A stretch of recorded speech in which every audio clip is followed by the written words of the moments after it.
నమస్తే. కంబరామాయణం.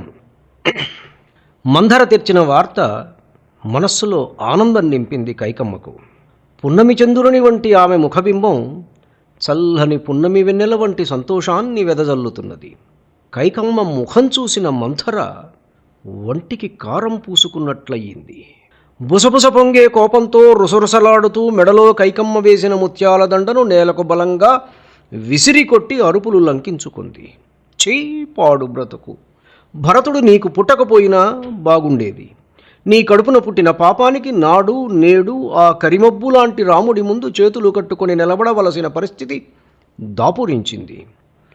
నీవు రాచపుట్టక పుట్టావు, రాణివైనావు.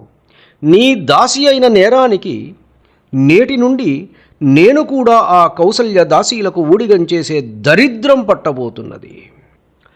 పథకం ప్రకారం కుట్ర చేసి భరతుడిని అయోధ్యలో లేకుండా చేసి రాముడికి పట్టం కట్టబోతున్నారు. అయ్యో బంగారు తండ్రి భరత, కుట్రలను తెలుసుకోలేని అమాయకుడవు కదా నీవు. తండ్రి అంటే చేశాడు సరే, నీ కన్నతల్లికి ఏమయ్యింది? ఆమె కూడా ఈ కుట్రలో పాలు పంచుకుంటున్నదే. విధి ఎంత వంచిస్తున్నది నిన్ను అంటూ భరతుడి మీద జాలి చూపుతూ రాణివాసమంతా దద్దరిల్లిపోయేటట్లు కేకలు పెడుతున్నది మంథర. దాని అరుపులకు కైకమ్మకు కోపం వచ్చింది. ఓసి దుష్టబుద్ధి! ఇక్ష్వాకు వంశ ప్రభువుల గురించి ఏమి తెలుసని వదరుతున్నావు? ధర్మ మార్గము వీడని ప్రభువులు వారు. ప్రాణమా ధర్మ మార్గమా అనే సంకట స్థితిలో ప్రాణత్యాగానికే సిద్ధపడతారు గాని ధర్మ మార్గము వీడని మహాత్ములు వారు. ఇంకొక్క మాట నీ నోట వస్తే నీ కుత్తుక కత్తిరిస్తాను, జాగ్రత్త అని హెచ్చరించింది కైకమ్మ. నా కళ్ళ ముందు కనపడ్డావంటే ఏం చేస్తానో తెలియదు, నడు బయటకు. నోటికి ఎంత వస్తే అంత మాట్లాడే దరిద్రపు గొట్టుదానా! నీ ముఖం చూస్తేనే పంచమహాపాతకాలు చుట్టుకుంటాయి, వెళ్ళు ఇక్కడ నుండి అని మందరను గట్టిగా గద్దించి కసిరి కొట్టింది కైకమ్మ. వాడు నా బంగారు తండ్రి, నా వరాల మూట, నా రాముడు వాడు. వాడిని ఇంకొక్క మాట అన్నావా, మరొక మాట పలకడానికి నీ తల నీ మొండెం మీద ఉండదు అని తీవ్రంగా హెచ్చరించింది కైకమ్మ. అయినా దాని స్వభావము, దాని నడక, దాని మాట అన్నీ విషపూరితములే.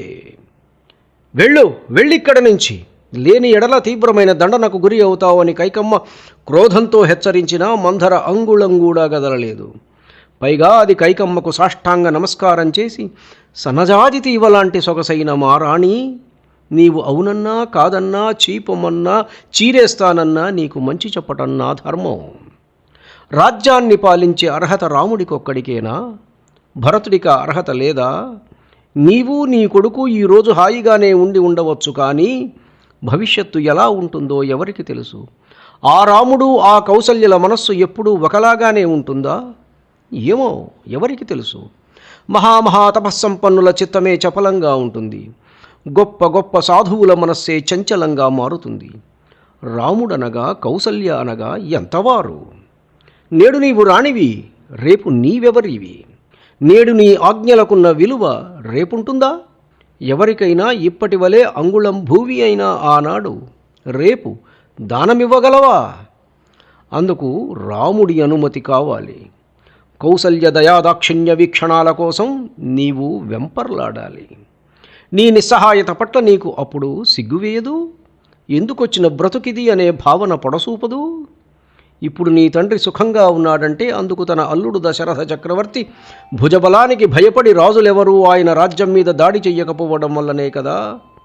తన అల్లుడు చక్రవర్తి అయిన తర్వాత సొగసుకనుల సీత తండ్రి ఆ జనకుడు నీ తండ్రిని సుఖంగా ఉండనిస్తాడా? దాడి చెయ్యడు. పిల్లనిచ్చిన మామ కంటే సవతి తల్లి తండ్రి రాముడికి ఎక్కువ కాదు కదా.